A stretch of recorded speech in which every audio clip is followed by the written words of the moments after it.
समय news India में आपका स्वागत है। भारतीय जनता पार्टी के पलामू सांसद विष्णु दयाल राम को तीसरी बार भारी मतों से विजय मिलने के उपलक्ष्य में गढ़वा के नगर ऊंटारी में आयोजित अभिनंदन विजय संकल्प सभा में बतौर मुख्य अतिथि उपस्थित नेता प्रतिपक्ष अमर बावरी ने इंडी गठबंधन के जेएमएम सरकार को और मंत्री मिथिलेश कुमार ठाकुर को आड़े हाथ लेते हुए आगामी चुनाव में बीजेपी की सरकार बनाने की बात कही।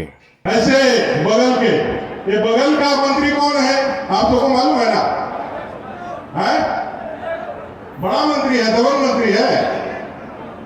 अरे दबंगई सिर्फ इसलिए है कि वो सरकार में बैठा हुआ है, इसीलिए कोई दरोगा या कोई एसपी या कोई डीसी या कोई वीडियो उसका सुन रहा है। जिस दिन उतर जाएगा ना उस दिन कोई भी उसको सुनने वाला नहीं।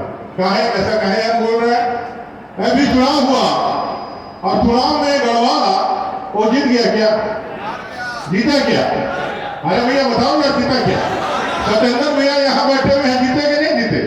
तो बजाओ ताली सत्येंद्र भैया के लिए। सत्येंद्र भैया ने खाली उसको गढ़वा नहीं हराया है, ये पूरे लोकसभा पलामू के 6 विधानसभाओं में जीता है और गढ़वा ही नहीं हराया है। जिस बूथ में वो रहते हैं सुनते हो वो तो हरवा दिए हैं। क्या भैया?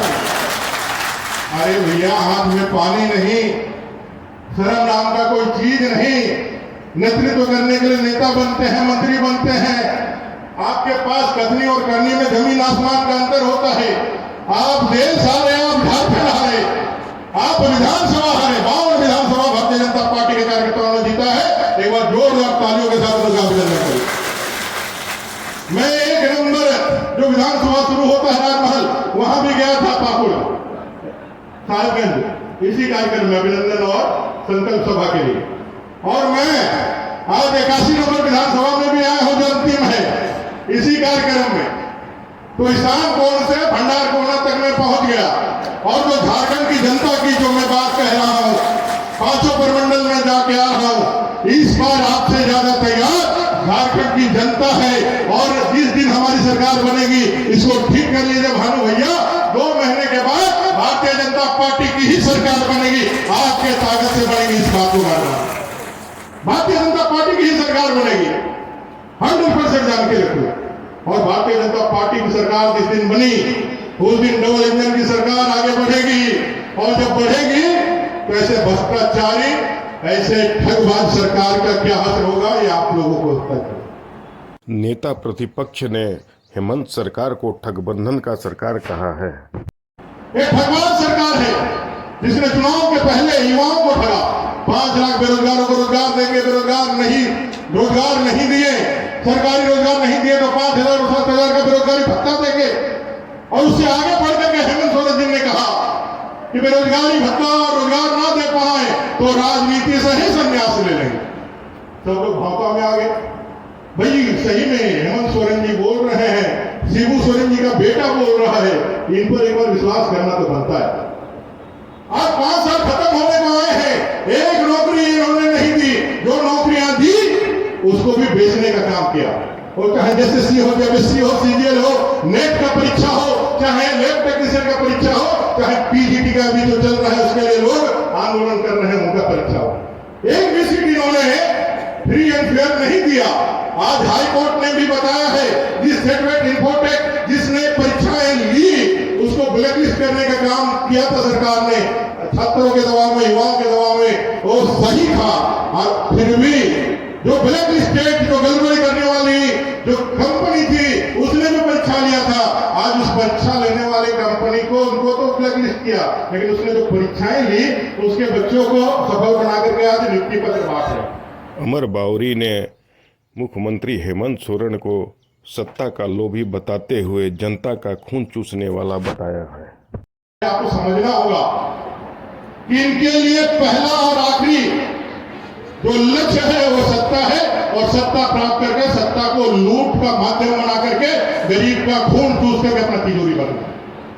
जो हेमंत सोरेन करते थे कि भाई हम जब ये वादा नहीं पूरा कर पाए तो राजनीति से संन्यास ले लेंगे, और जेल से बाहर आने के बाद 5 दिन सत्ता से दूर नहीं रह पाए। जैसे जल बिन मछली होती है उसी तरह सत्ता बिन हेमंत छटपटा गए।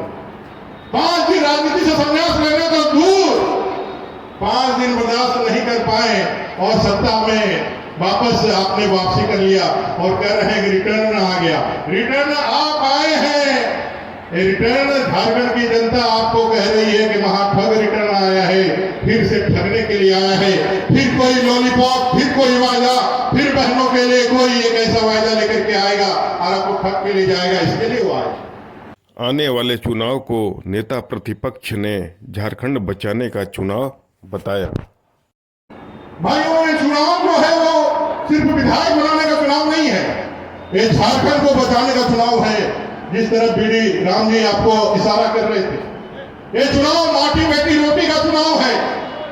जो आग जंगल में दाव नल की तरह लगता है, भले ही एक छोर में लगे लेकिन धीरे धीरे धीरे पूरे जंगल को खाक कर देता है। एक दिन बड़ा जंगल भी साफ हो जाता है। उसी तरह से 81वीं विधानसभा भंडारकोना में बैठे हुए भवनाथपुर, अगर आप तक वो आंच नहीं पहुंची है तो आपको मैं बताना चाहता हूं, 1 नंबर के राजमहल, पाकुड़, वो अपना दुमका, वो जामा, वो नाला, वो जामताड़ा, वो मधुपुर, वो गोड्डा, ये महागामा, वो अपना जो है ये जो सादरमुंडी में ये आग लग चुकी है, ये आग लग चुकी है। डेमोग्राफी चेंज करने का जो षड्यंत्र, इस देश में पूरा शासन करने का जो षड्यंत्र इसे कांग्रेस ने लगातार किया था, अब उसका असर देखने को मिला है। अमर बावरी ने धर्म और जात के नाम पर लड़ाने वालों से सावधान करते हुए एकजुट रहने की बात कही और आगामी चुनाव में भानु प्रताप शाही को जिताने का अपील किया।